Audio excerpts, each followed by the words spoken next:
Ankleshwar rural પોલીસે શાકબારા ફાટક નજીકથી શંકાસ્પદ લોખંડનો ભંગાર ભરેલ બોલેરો પિકઅપ ગાડી મળી 3 લાખ ઉપરાંતના મુદ્દામાલ સાથે 2 ઇસમને ઝડપી પાડ્યા હતા.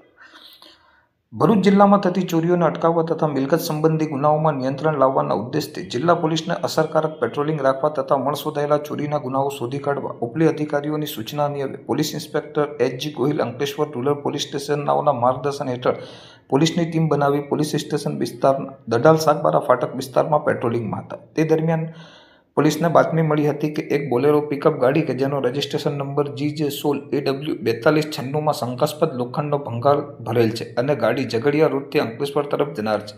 જે બાતમીના આધારે બોલેરો ગાડી આવતા તેને ઊભી રાખી ગાડીમાં ભરેલ લોખંડનો ભંગાર કે જેનું વજન 510 કિલો કે જેની આશરે કિંમત ₹1,24,825 રૂપિયા, બોલેરો પિકઅપ ગાડી કે જેની આશરે કિંમત ₹2 લાખ ગણી કુલ ₹3,24,825ના મુદ્દામાલ સાથે 2 ઇસમો નામે પિન્ટુ કુમાર શ્રીનિવાસન પાસવાન તથા કનૈયા પ્રસાદ લક્ષ્મણ પ્રસાદ બિદ નાઓની અટકાયત કરી હતી. ભારતીય નાગરિક સુરક્ષા સંહિતા 2023ની કલમ 106 મુજબ મુદ્દામાલ કબજે કરી ભારતીય નાગરિક સુરક્ષા સંહિતા 2023ની કલમ 35(1) મુજબ બંને ઇસમોની અટક કરી કાયદેસર કાર્યવાહી કરી આગળની તપાસ હાથ ધરી હતી.